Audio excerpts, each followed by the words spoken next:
and welcome to today's panel, Overcoming Biases. The term unconscious bias, along with intersectionality, diversity, empowerment, and inclusion, unconscious bias is yet another buzzword. Many companies and decision makers promise to work on them in order to achieve equity in the workplace, in school, or sometimes even in the gym. But what does overcoming unconscious bias actually mean? My name is Arwa, and I'm the founder of BiblioBox, a bookstore that aims to highlight and celebrate books by Black authors and authors of color. Today, we will discuss the topic of overcoming unconscious biases with Tracy May, Sabine Leisentritt, and Lukas Kahwe. Sabine, since I'll give you the home field advantage and would like to ask you to introduce yourself first. Thank you. My name is Sabine Leisentritt, and I'm from Vienna, working with a local energy provider here in the city of Vienna.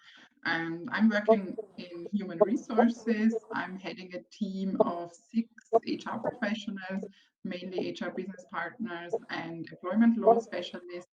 And my team is responsible for all HR processes from entry to exit for more than 2,000 employees. That's impressive. Thank you so much. Lukas? Yeah, hi, my name is Lukas Kahwe. I'm originally from Berlin, but I live in Zurich since quite some time. And since 2019, I'm co-founder of a company called WittyWorks, where I also work as a CTO. And we're building a tool to help companies write more inclusively, specifically by making them aware of the biases that are within the language that they use. We already have a product online since 2020 and quite a few smaller but also bigger customers on the platform already. And this tool helps people write job ads more inclusively, specifically. Yeah, for me. Thank you. Tracy.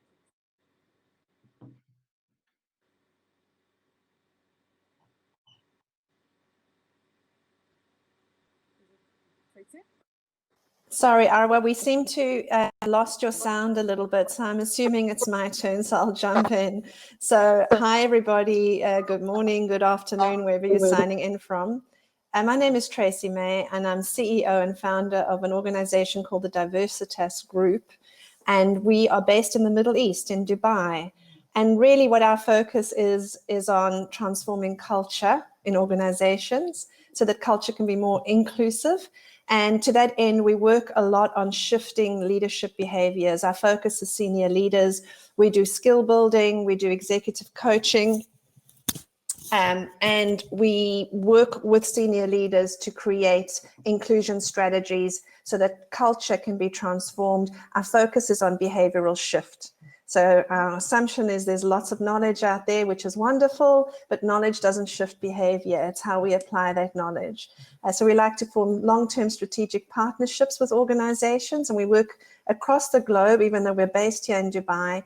We have the advantage of being in one of the most diverse populations in the world. So that gives us real practice on real issues, and we work across the diversity spectrum. So, you know, working unconscious bias is one topic that we focus a lot on, raising awareness and shifting behaviors. So it's lovely to be here. Thank you. Lovely to have you. Thank you so much. And thank you all for the introduction. Before we get into the topic, I would like to ask you about one of your most outrageous or ridiculous experience that you had or that you witnessed in your career with unconscious bias. Lukas, would you like to start? Yeah, I mean, especially as a man and a Caucasian-looking man, I tend to be sort of on the benefiting end of biases. It's only been, you know, in the past few years when I actively tried to educate me on the topics that I really became sort of sensitive to how other people are negatively being affected by biases. And so clearly when I'm in a meeting, I frequently see the situation that, you know, ideas from women are sort of taken as group proposals, whereas, you know, ideas for men are, you know, celebrated in a sort of hero culture. So so that's something that, you know, for decades within my professional career, I was entirely oblivious to, and probably also participating and actively promoting. And only after I've sort of made myself aware of these patterns, I became to even see them. Yeah, so that's basically what I would say to this. You don't have one special incident that you've witnessed? Definitely. I mean, we have, and I think it's, and maybe it exemplifies a little bit. So we had a new hire, and she's a very, very experienced person. She came into our company, and I think in many ways she was really promoting herself a lot. She was making sure that at the end of meetings, people knew what her sort of contributions were. And I think before I made myself aware of these issues, I would have been quite annoyed by that. And I saw that some colleagues were annoyed by that. But because I became aware, I started also sort of, because people were starting to talk behind her about this. And because I was aware, I could tell them, you know, why this is happening, why she's doing it, because she knows that this is important, especially in the previous organization. So if we want her to change that behavior, we need to make sure that within our organization, she knows that she will not be overlooked. Thank you. Sabine. Yeah, I thought about that question a lot, and I talked with a few friends about this question, and I think in my personal bubble, it's still the gender bias that's mostly taking place. And the most outrageous story I've been told was that a friend, when she told her boss that she's pregnant, the boss or the manager said or replied to her that he could have saved the salary increase for her if he just knew earlier. And I think that's the most outrageous story I've been told, yes. Wow, thank you for that. Tracy, you work with a lot of clients, so you probably have the most stories, right? Well, yeah, and I can totally relate to the stories that Lukas and Sabine have told too. I wish I could say that my story is outrageous, but it's actually very commonplace. And, you know, a typical scenario that I would see, because I work with senior leaders in one-on-one executive coaching, I recently worked with a senior equity partner in a law firm, and she's the only woman to achieve equity partnership in this law firm. So you can imagine, you know, how significant that is. And her opening statement to me when we sat down for coaching, and I said, tell me about yourself, tell me about your role, was, I'm so lucky to be here. And, you know, the bias that I really work with a lot and that I see manifest a lot is internalized bias, where we actually have taken on board the biases that are in the system. And this is such a good example of performance attribution bias, which means that when a woman achieves, it's deemed to be chance or luck. And when a man achieves, it's seen to be a reflection of his intrinsic ability. So I think that and 100 other examples of that internalized bias is what I see playing out every day. Yeah. You and Lukas already mentioned that, that the internalized biases. I wonder, how can we recognize unconscious or even conscious bias in our daily life? Who wants to go first? Okay, I'm starting. How can you recognize the bias? First of all, I think you should know that you won't recognize all of the biases that surround you, but you can really put a lot of emphasis into recognizing them. You should like gain a lot of information from wherever you can to just inform yourself about underrepresented groups, for example. So the more you know, the less biased you are. That's what I really think.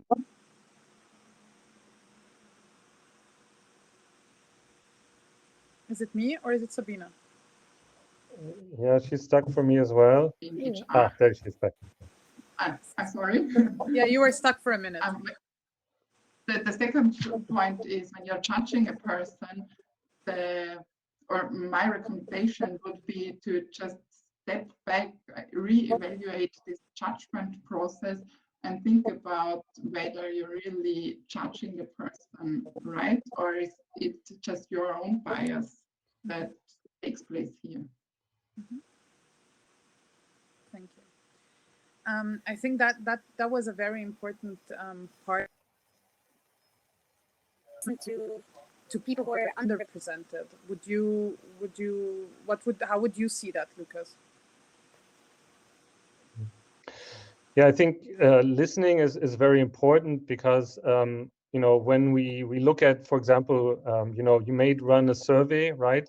But if people are underrepresented, their feedback will, you know, just get washed away. So, you know, if you look at a happiness metric, then, you know, the realities of people from marginalized communities are, you know, not going to be, you know, a key factor. So in that sense, listening and then also believing is sort of, you know, a key aspect. Maybe to your initial question about like, how can we, you know, see biases? I think the first thing is that we have to open ourselves up and sort of realize that biases are normal. It's you know, it's a human thing. It's not necessarily a bad thing. And so to kind of become open to, you know, to biases as a thing to observe and to reflect upon, and not as something where, you know, you're afraid of, you know, oh no, I got caught. And the other thing, which is not always possible, but processes that can be structured, I would recommend to explore structuring them. So, you know, for example, the job interview process is something that you can structure, and you can get a lot of benefit of detecting biases through more structure in these processes. So whatever you can structure, do structure. And even if it may feel awkward or less natural, it's one of the most effective ways to uncover biases. Mm-hmm. Mm-hmm. Thank you. Yeah, I totally agree with Lukas's point there. I think bias, the first step is that we have to understand that bias is part of the human condition. So it becomes unhelpful to talk about bias as something that somebody else is doing. In my view, it really is helpful to acknowledge that we all use mental shortcuts and we all make assumptions. And to remember that biases can be positive or negative, in the sense that we can positively skew what we're seeing or negatively skew what we're seeing. In either case, there's still biases. So the key strategy in overcoming bias is to become conscious. Mm-hmm. If we are unconscious of the bias, there's nothing we can do about it, because we're not even conscious that that's happening. So in terms of the development that I do with clients, is really about becoming more conscious of your assumptions. The shortcuts, the mental shortcuts that we use when we're evaluating somebody, because when we meet somebody for the first time, there's no way we can comprehend the complexity of data and the individual attributes of that person on a unique personal level. We don't have time, we don't have energy for that. So we fill the gaps with our assumptions. So really, it's about becoming conscious of your own assumptions. It's also about developing a bit of metacognition, thinking about your thinking. So being able to step back and observe yourself. And one of the ways that we can recognize that a bias is coming up is if we have a triggered response. So if we have an emotional reaction, we know that that's coming from our limbic brain, and that's really where our biases sit.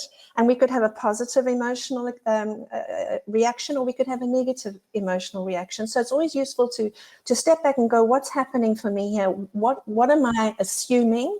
Mm-hmm. And what else might be true that I haven't considered? So I think, you know, a lot of the work is about making those unconscious biases conscious. And once they're conscious, we can implement processes and systems to mitigate those bias. And a lot of that is about not trying to de-bias anybody, because you're never going to be de-biased. It's not possible. But about opening up dialogue that helps to bring biases to the surface, and then gives us constructive ways of engaging with those biases in our organizational processes, in our decision-making, and so on. So for me, becoming conscious of your bias is a massive exercise in self-awareness, and self-regulation. That's definitely true. I just think that it's also a very big step for people to actually sit down and reflect on the biases they actually have, and that's a lot of work they have to put in. So people, I think it's really hard to make the first step because you just don't know where to start. And I think if you realize how many unconscious bias you actually have, it just, you know, falls like a card house, we say in German. So it's not an easy journey. So yeah, thank you. Sabina, I have a question about, I mean, you just told these stories. I know you probably can't talk a lot about, you know, how things run in your company, but I kind of wonder what kind of unconscious biases do you usually, not you personally, but generally in your company? Like, what things would you want to change when it comes to unconscious biases? I mean, when you think about in which area we are operating and which kind of biases surround us, it's mainly the gender bias. And so I think we need to work on that on the one hand, but we as a company already dived deeper into the topic of diversity, and we already know that there are a lot of other diversity groups, and our aim as a company is to represent the citizens of Vienna. And that's not only because we're interested in charity, but there's really a beneficial aspect to that as well, because the more we understand our customers, the more or the better services we can provide to them. And the other thing is that we already face that a lot of employees to retire in the next few years, and we really need to put a lot of emphasis into finding new workers, which we can only fulfill if we broaden the number of our applicants. Thank you. Tracy, you are the founder and the CEO. That means the decision making lies in your hand. How do you make sure that the topic of unconscious bias doesn't get lost in the, you know, application process or generally in the team that you work in? How do you do that? Yeah, well, I think we call it in my company eating your own dog food. So if you're going to teach other people how to do it, you better be demonstrating it in your own. And I think it has a lot to do with the working culture that you create. So we create, you know, we have a very transparent kind of working culture where challenge is welcomed and it actually becomes part of our decision making and our thinking process. So I work with some very strong people who have the freedom to challenge, and even in the way that we contract, there's no penalty for having a different view. There is time given for exploration. There is allowance made for different personality preferences. Some people are more data-driven, some people are more conceptual. So I think it's about using our understanding of human nature and human psychology to create a working culture that really invites constructive conflict. And that really becomes the essential piece. When we're working with clients, we're very ruthless in a sense on working with our clients to identify what is the outcome they're trying to create, and then kind of holding their feet to the fire on that. You know, we move a lot into not just the what of unconscious bias, but the so what. So what does this mean for you? So what will you do differently? And I think it's an elephant, right? It's a massive topic. And if you're going to address it, you need to do it one bite at a time. And we need to understand both in terms of our internal culture and in the culture we're trying to create with clients, is that it is about behavior shift. And so it's a constant recalibration, re-evaluation, and practice that has to happen. So I don't get away with manifesting unconscious bias or conscious bias as a CEO because I get challenged. You know, and I think the thing is, you know, I work across the generational spectrum, and I also have a very diverse team. and that helps as well. So yeah, it's really about culture shift. If you want to take bias seriously and move away from bias being an issue, a blocker, into it's actually a competitive, or diversity rather being a blocker, diversity becomes a competitive advantage. Thank you for this. Lukas, I have a question about how do you have any advice on how to address and actually correct unconscious bias in the workplace, and how would you know that your opinion is the right one? Well, I was talking to Sabine about exactly that question beforehand, and yeah, I think it's not really a question that I can answer with a silver bullet. But it depends. Like, so if I personally make a mistake, and it's, maybe in the way I said a sentence or something like that, I just, maybe just correct it in that moment, in the sense, maybe not making a big fuss out of it, just in that moment, correcting my sentence by just saying the correct sentence that I should have said to begin with, to just make it more natural, that I don't, break the flow, so I don't, create negative tensions by, breaking the flow of the moment by correcting myself, by just normalizing it, that it's okay to make that mistake, and then just to fix it right away, and in that way acknowledging that it was a mistake, but that we can progress on. But there's other things where I think it becomes really challenging, because if you need to correct a mistake, then it can also create tensions for, for example, somebody is the subject of bias, you correct that, and then it could fall back on that person that was negatively affected to begin with, right? So because it exposes sort of them and their differences in a way that doesn't make them feel comfortable, right? So it's a very much a challenging subject to deal with, which all the more means that if you have processes that help you prevent the mistakes, they really help you a lot, because once you created a mess, it's very, very hard to clean it up without creating new problems, right? But at the same time, I think one classic thing that I've seen, I'm also very active in the open source community, so this global developer community, which is even less diverse. So IT is not diverse, and open source is even less diverse. And one of the problems was that there is such a hero culture, or acceptance of hero culture, of toxic people. And it's always pointed to like how much benefit they bring, and therefore we cannot criticize them, because then we will lose all the benefits. And so I think a mental shift that has to happen is that people think more about what are all the things that these toxic people have prevented from happening, that would have been maybe in total even greater than what they've given.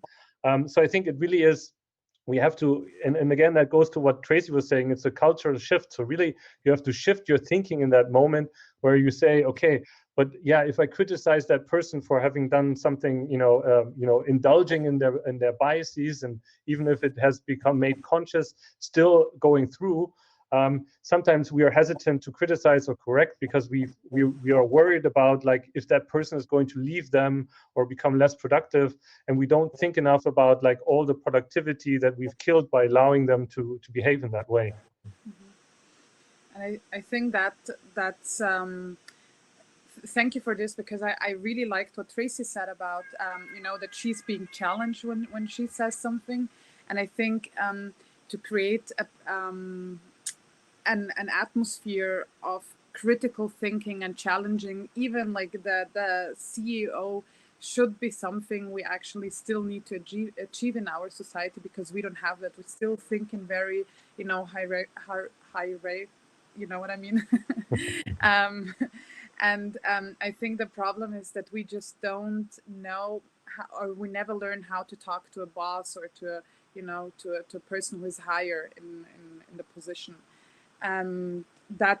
That sort of makes it difficult to challenge the status quo or perspective. And yeah, thank you for that. And I think also the part with the accepting the toxicity in the workplace, that's something that desperately needs to be addressed, but I think we would need another panel for that.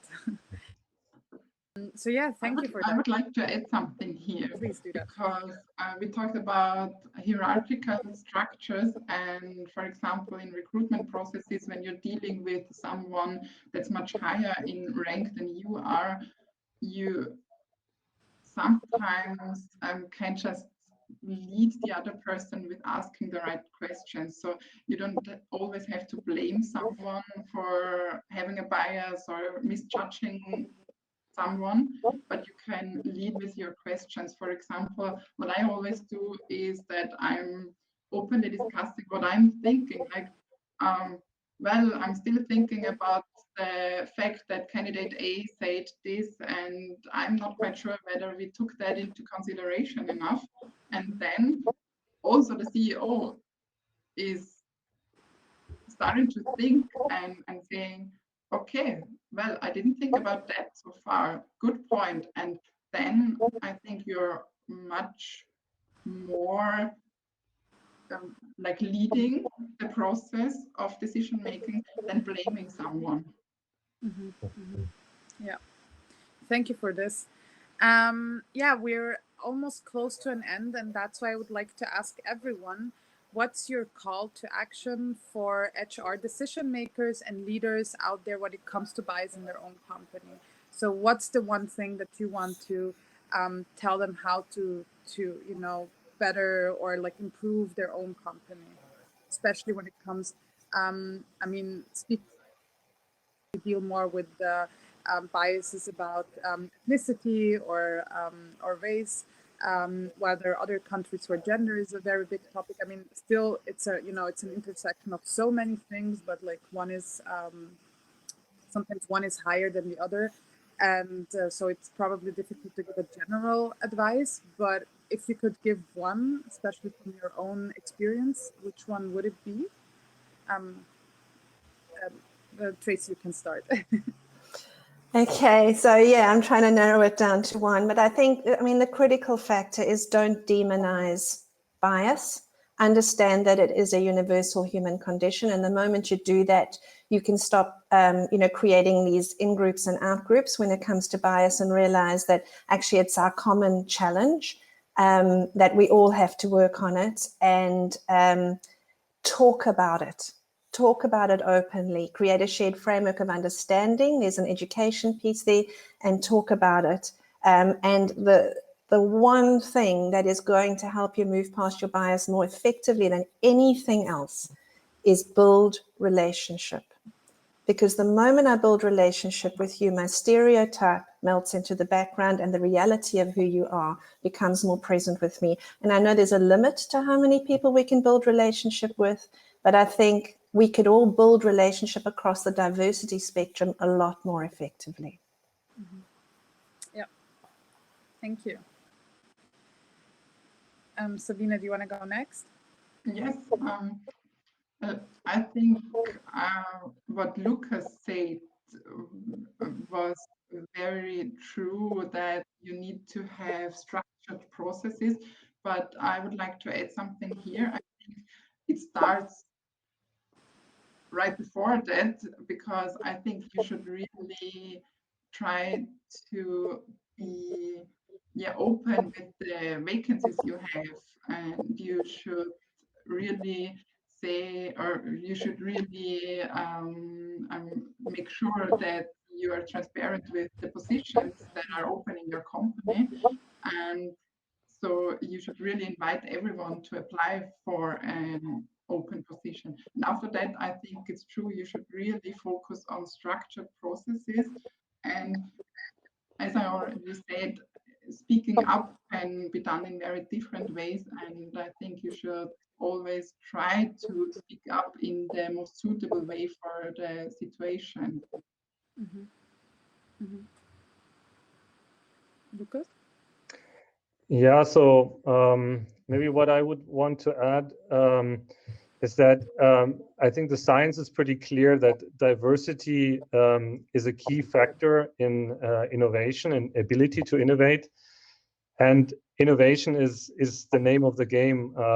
We can automate so many things, but really human innovative ability is something that we cannot automate. So I think companies that don't embrace diversity as a business imperative will be in trouble. And in that spirit, embrace diversity as a business imperative and be willing to invest and to make tough decisions that foster diversity, but also foster inclusion. So it's not just about like having your company photo look more diverse, but really making those decisions, changing those processes that people from diverse backgrounds are included, because that is finally the inclusion part is the one that unlocks sort of the innovative ability inherent in, you know, in having more diverse workforce.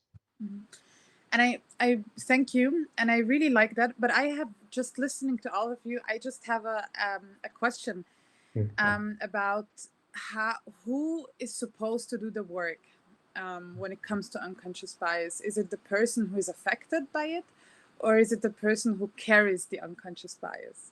For example, when we talk about gender inequity, is it the role of the woman, for example, in this case, to educate the male dominant, or how do you approach that? I mean, probably Tracy, you know that. I'm just going to assume that you know that. That's my bias.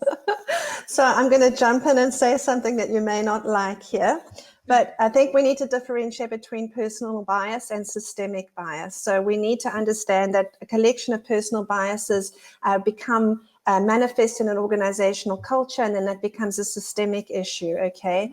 But we also need to realize that gender bias is gender neutral. So women are biased against women, as well as men being biased against women. So we really need to understand that. And again, who's responsible? We are responsible for noticing and addressing our own bias. We are collectively responsible for noticing and addressing systemic bias and for unearthing the bias that we notice in each other. So it's not one or the other. It's a shared responsibility. But I think that the pit that we fall into, or the ditch that we fall into, is believing that we are essentially neutral and other people are biased, and we've got to move past that. Mm-hmm. Mm-hmm. That's something I actually like. No, that's because that's true, because we also have these internalized bias. I mean, especially in my case, for example, when it comes to, you know, ethnicity or unconscious bias around ethnicity and stuff, I still consume the same media as everyone else in this country. So the information that I get and the media that I read is still the very same that as others. The only difference is that I'm living this truth and this reality that others don't even have access to it, except in the TV or in you know, in newspapers and stuff. So I think internalized bias is even, I think it's a very interesting topic, because I mean, I'm pretty sure that every one of us carries it. It's just a matter of time who deconstruct it first or realize that first. Absolutely, absolutely agree. And there's a saying that says, you know, your own culture is the hardest to come to terms with, because we actually believe that we are neutral. And it's the same with bias. Your own bias is the hardest to come to terms with. And once we accept that we're not operating neutrally, that we actually are completely shaped by our early experiences and what we're exposed to and what we hear other people say, then we can begin to take ownership. Mm-hmm. Mm-hmm. Nevertheless, I still want to know, how do you make sure that the work about, you know, educating other people does not fall on the affected person? Mm-hmm. I mean, maybe I can add something here. So exactly that when I started to, or when I made the decision that I should, you know, learn about diversity and what is going wrong, my first reaction was, okay, now I need to talk to affected people, right? The good thing was that in my company we have an education budget. So instead of doing that, I actually used the education budget to get expert advice. And the first thing I said, don't do that, because like if I go to a conference and I talk to all the women at the conference, you know, a programming conference, you know, so why are you here, kind of, you know, that it, you know, it's not only detrimental to, you know, their sense of belonging to that conference, it also means that I'm wasting their time, right? They should be, you know, integrating into the IT space and not teach me about stuff like this. So I very much think that it is on the dominant groups to get that education, and also more importantly, because if I'm part of the dominant group, my behavior and my actions will have a much more effective impact. So in the example I gave at the very beginning, once I realized that the work of women is not being recognized as such, right? If I make sure that I highlight the things that they have done, it's so much more effective than this case of this new hire that was doing it for herself, and that was actually generating negative reactions because people thought that it was obnoxious, or so if I do it, she doesn't have to do it, and it's even more effective, because it's not self-promoting in the way, but it's really like me sharing or basically giving a little bit the light that I get just because I'm part of the dominant group, and sharing it in a meaningful way, because really she deserves that credit. So yes, absolutely, it's on the dominant group, but at the same time, the dominant group is the one that is the least motivated because they're not so directly affected. So really, it's about, again, the culture topic that Tracy raised. The organization has to say, this is important to us. This is how we succeed as a company. So we do this. It's a benefit. It's critical to success. And then hopefully people will start actually doing that, and from the dominant group side. I totally agree with what you said about the dominant group, and that the dominant group is the least interested into working on their bias. And that's really what I experienced as well. And I think what both sides can do is the dominant group should really acknowledge that there are biases. I already said, inform themselves about how it is to be part of an underrepresented group, and the other side should really openly talk about their experiences. And there are so many people out there on the internet who are sharing what happens to them, and I think the least thing the dominant group can do is just listen to them. Thank you so much. As someone who is still in the very beginning of starting her own company, hopefully, there is so much that I can take with me. Thank you for that. I just want to give you time for any closing remarks or anything you just want to say. We still have a few more minutes, so please, anyone can start. Do I have any questions from the audience? That's a good thing. I can't multitask, so I don't know how to look there. So Somaya asks if you would have one impact on the world, what would it be? I would say everyone say one thing, not a sentence, just one thing.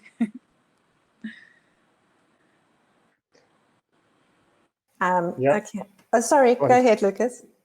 Okay, thank you. So I was just going to say, I mean, the mission from the company that I work in is to make language inclusive, and so that's kind of the mission that we're on, and we hope we will succeed. Perfect. Language. Yeah, I'll come up with one word, and I would say awareness. Awareness, okay. And I would like to add sharing your own experiences and stories. You should talk about them and not hide them, which is what young girls mostly learn when they grow up, that they don't talk about the things that happen to them. That's true. And one last question is talking about outrageous experience. What should we do in face of such outrageous behavior by senior employees? That's for all speakers. Maybe just very short. I think you already answered it anyway. But like, how do we overcome hierarchy? The word that I can't pronounce. Well, I want to, if you don't mind, just jump in on something that Sabine said, which I think is so powerful, is instead of confronting aggressively, ask questions. We often think that the person who's asking questions is giving the power away, really, by showing weakness or I don't understand. But the person who asks the question actually controls the conversation. And by asking genuine questions around what might be happening here, what assumptions might we be making, what else might be true, what have we missed, you actually invite the whole group to focus on what you're actually paying attention to in that moment.